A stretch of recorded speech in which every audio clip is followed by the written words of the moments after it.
Oh, pardon me, I hope you weren't having a good day because it's about to get a lot worse.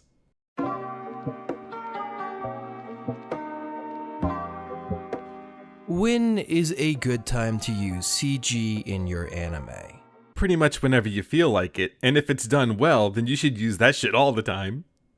Never. Thank you guys for watching. Feel free to support me on Patreon, subscribe to my channel, make sure you guys share, like, and comment. Yeah, probably don't do that for his channel, but if you do like the content here, make sure that you hit that subscribe button with the bell and all the other good stuff that's listed below. And also, if you want to support me on Patreon as well, you can do that there, or you can hit that join button for just $2 a month. Okay, but seriously, it's not that simple. With anime becoming more and more mainstream and budgets for shows constantly shrinking, it's often impossible for studios to match that demand. Alright, let's take this one really slow, okay? Because I know that you're not very smart, but it's thanks to the increase in demand that the budgets have been going up for anime. It's right here, even in this article by Otaku USA magazine. Yoshitada Fukuhara, a producer at the anime studio 8 Million, has been sharing insider information on the world of anime budgets through Twitter. In 2019, according to Crunchyroll, Fukuhara tweeted that it typically costs around 142,000 USD to make an episode of anime. That's 15 million yen. Now though, because anime is increasingly doing so well around the world, some anime studios are able to up their budgets for anime making. Fukuhara explained this in detail, updating the previous tweet about finances. A translation was supplied by Crunchyroll. Also, fuck Crunchyroll.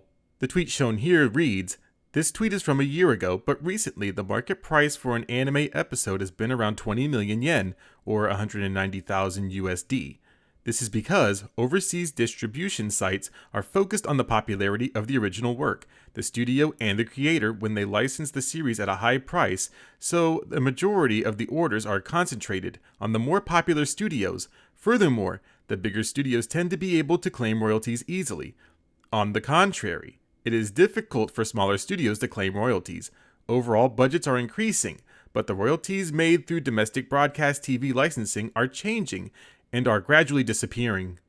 The new idea is that once an original work has a proven track record, the studio will be able to claim royalties.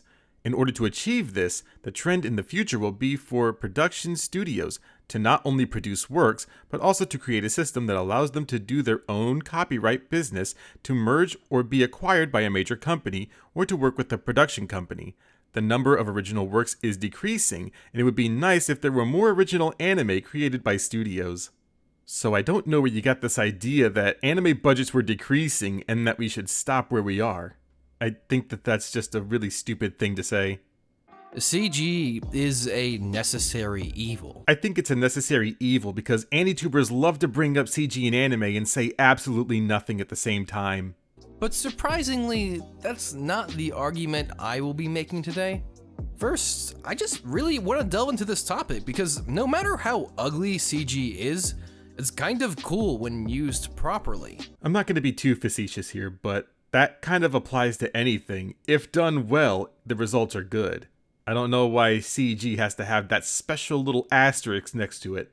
So today, that's kind of what I want to focus on. When, where, and how to use CG in anime, along of course with how the use of CG has evolved over the years.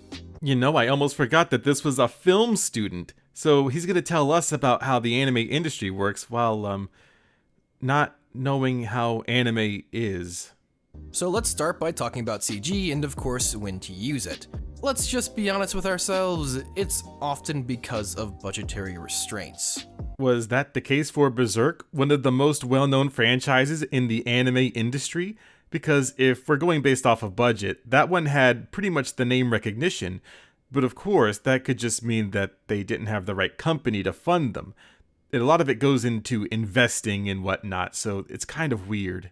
Of course, there are exceptions, and we will get to those, but often it's a case of way too much action in a single scene to animate on a budget. Or sometimes it can just be down to the technique that they use. Because most of the time, when you want to cut cost, what you do is you render everything in real time versus doing something that's pre-rendered. So a lot of the stuff that you see that looks bad is probably most likely something that's made in real time, which will probably not look as good as something that is pre-rendered. so CG can get the job done with an often notable difference in quality. Of course, there are some really good rules of thumb to use when working in CG to make it not take your audience out of the story.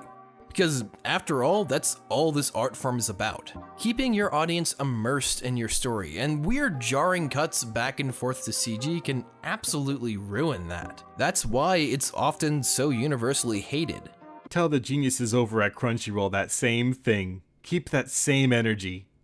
Now on to talking about where to use CG. It's quite simply only on solid objects. You can still use CG on moving objects, it's just a matter of where you use them at. So in the case of something like Hentai Collection, they use CG a lot when they're in the water, but it's never for extended periods of time, and you almost don't even notice it sometimes. But I guess if you have a keen eye, you'll notice it. Vehicles, buildings, any object that is not organic. Computers are really good at simulating solid objects and really bad at simulating organic objects. Yes, I'm looking at you, Berserk. While there is no reason or explanation given as to why things like Berserk 2016 looked bad, what we can usually find from people along the internet, they usually have quite the answer for it, in that it's just bad CG. There is one section that claims CG is not a magic cost-saving tool. It requires time and effort just like traditional 2D animation. The benefit of CG is that once you've built your models and your scene, don't forget proper texturing. The front end work is done.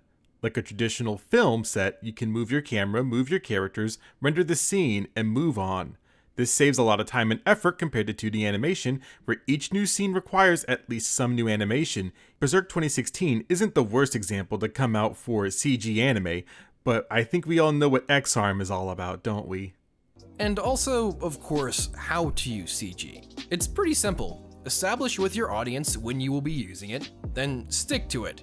Don't cut back and forth between animating it in CG sometimes and 2D other times.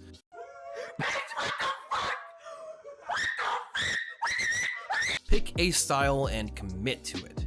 So let's talk about one of the first anime to use CG and how they accomplished it without pulling their audience out of the narrative. Initial D. You know, he kind of set me up for a lewd joke and I was gonna make it, but let's keep it professional. But no, seriously, your mom can have my initial D. So first, let's talk about when they use CG. Obviously, when they race. Those are the most heavy action scenes in the show, and without CG, the show probably would have never gotten out of pre-production. They also only use CG during the race scenes with the exteriors of the cars. They do cut back and forth to 2D animation when they cut to the interior of the car, but all exterior shots are CG, and so it's established with the audience and it never pulls you out of the races. And finally, the CG objects are cars. Solid objects that, although they look horrible because the show is from the 90s, doesn't look like some terrifying body horror. And that's why the awesome races of Initial D are still incredibly immersive despite the use of 90s CG. So I think we can all pretty much agree that no matter if it be 2D animation or 3D CG, we can pretty much narrow it down to it can be done well or it can be done poorly. And in this case, Initial D did it well. But there is also another case that I think you might have forgotten that predates Initial D, and that is Golgo 13, which was originally released in 1983 and had its first use of CG. Everything now looks pretty archaic because we're so used to things to be fully textured and having more things happening on screen. But with this, and the limited technology we had at the time in 1983, this was technologically advanced, and it still swapped between the traditional 2D anime style and the 3D CG. It's like something out of a very vaporwave album. So, of course, I have to give you guys examples of poorly used CG in modern anime, and oh god, it just hurts to look at. I'm honestly not sure if you guys even want to see this. Okay, here it goes. Golden Kamui, why? Jesus, who let this monstrosity on television? Not only that, in the first episode! Okay, so let's take a little bit of time to talk about why this is so wrong. I don't know, maybe my perception of what bad CG is, for this anyways, is kind of warped, because I think it looked fine. Like, sure, it looked, pretty weird because it's in a 2D environment, but it definitely didn't make me cringe the way that I thought it would. First, it breaks our number one rule. Don't use organic objects. Wait, it's a rule now? I thought that was just like a suggestion, like you were suggesting that they don't do that. No, I don't think they need to listen to you. You're pretty stupid. Computers are not that great at it still, if you can't tell. Secondly, look at the quality of the animation and the rest of the show. I feel like this was absolutely not a budget problem. If it was less of a lack of budget and more of a mismanagement of budget.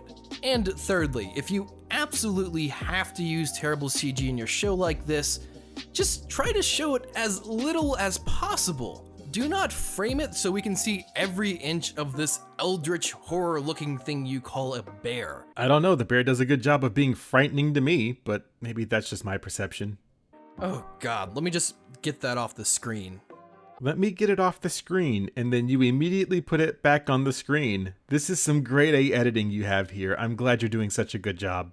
Worst of all, this terrible CG completely breaks the audience's immersion, ruining the whole purpose of creating a scene like this in the first place. Golden Kamuy was pretty well received. For a 7.83 out of 10, according to the people at my anime list, that's pretty high. Now, I did see at least one different review, and I guess it's kind of a controversy if you really want to make it that, but the bear CG didn't look nearly as bad as what people were making it out to be. Just from my view, but I can see how people would have an issue with it if they're going out of their way to look at it that much. So now that we got that out of the way, I kind of want to talk about how CG has changed in the past few years, and of course some exceptions. Starting with one of my favorite anime of all time, Land of the Lustrous. Well, I'm glad that you're starting to warm up a little bit and seeing that just CG in anime can be good if implemented properly. But again, like 2D animation, it can be done poorly as well. I mean, have you guys ever seen some of the awful creations that 2D animation has given us? This fully CG show came out in 2017, and although it didn't get much recognition from the community as it aired, it did slowly build up a cult following. The show is clearly very different visually speaking, since it's completely CG, but it cleverly uses the weaknesses of CG to its advantage. First off, all of the main characters are actually crystals, solid objects instead of organic objects, which makes them look much better. No, I think that the studio knew what they were getting into and the funding got put into the CG working properly. I don't see why we have to keep trying to beat this dead horse. But uniquely enough, there are some organic objects that are still animated through CG. In particular, the antagonist of the show, along with the mysterious godlike figure of the show. The CG gives them this extremely off-putting look that makes them way more terrifying, helping tell the narrative. Okay, then my counter-argument is, then what about the bear? Golden Kamuy's bear, yeah, it may look like probably shitty CG, but it was terrifying when you did look at it, maybe for probably the wrong reasons. But again, this kind of defeats your whole point of, well, it needs to be on things that are inorganic. So things that aren't humans, or in this case, the protagonist and the antagonist of this series. So is it still a rule if you break it? By the way, which is great and you should totally watch because I never actually got to do a video on the show and I really absolutely love it. Finally, leading me to Demon Slayer, Ufotable's newest property. This show is kind of what I've been leading up to. Let me guess. We're going to talk about how great Demon Slayer is and how it can still break all three of those rules that you said earlier, and it's going to be one of the best shows that you're going to talk about. I can almost guarantee it. CG is getting way better. For instance, Demon Slayer broke all of the previous rules I mentioned in these two scenes. First, they use an organic object, i.e. the main character. Secondly, it's not established as to when they transform back and forth to CG, leading to the possibility that your audience immersion will be disrupted. Yet, it's not. Because it honestly doesn't look half bad. It's getting there, and instead of being shamelessly in your face like Golden Kamuy, it's pushed further to the mid or background and meshes surprisingly well with the 2D animation. So I guess we just forgot about Summer Wars, right? Because that also predates this. Summer Wars was an anime movie that premiered in 2009. And if you watched it, then you would know that it blends CG and 2D animation perfectly well. On the Digital Frontier website, in the regards to merging 2D anime with 3D CG, In Summer Wars, CG is used to create the background, crowd, avatar, and the giant love machine in cyberspace, Oz. CG is also utilized for PC screens in the story. The total length of the CG part is about 30 minutes. In the last section, the largest difference between celluloid anime and CG is the texture. In order to match the texture of the two, we use toon rendering so that it looks like if it's all done in celluloid. It's honestly really cool to see how far CG has come in anime, and that now, with proper direction, you can even break some of these rules. They're not rules, they're something stupid and arbitrary that you came up with because you wanted to sound intelligent with your film degree. But let me tell you that the harsh reality is that usually when it comes to CG looking bad, it's not so much of a budget issue, it's more of a time issue. And if you run out of time, well, what do? You go to either outsource it or you put in some crappy CG, whereas shows that have a little bit more time to stew, aka Demon Slayer, then the results can be magnificent. I'm gonna be honest, I don't really have a message for this video. I just really wanted to talk about why some CG is totally fine and others unforgivable.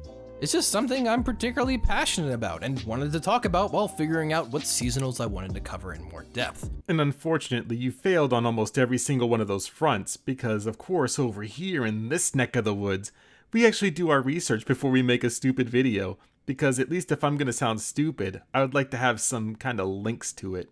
I guess the TLDR is that AniTubers, again, don't do any of the research. But don't worry, us smart people are going to do it. But, I guess that's not really all that surprising. But I guess to close this out, thank you to the YouTube members and the Patreon supporters such as Raymond Ortega, Hey I'm Turtle, and Pokemon Red 12. And also, if you're in the premium $10 tier on Patreon, like DT Torres and Mazrika, then you can also get a shout out.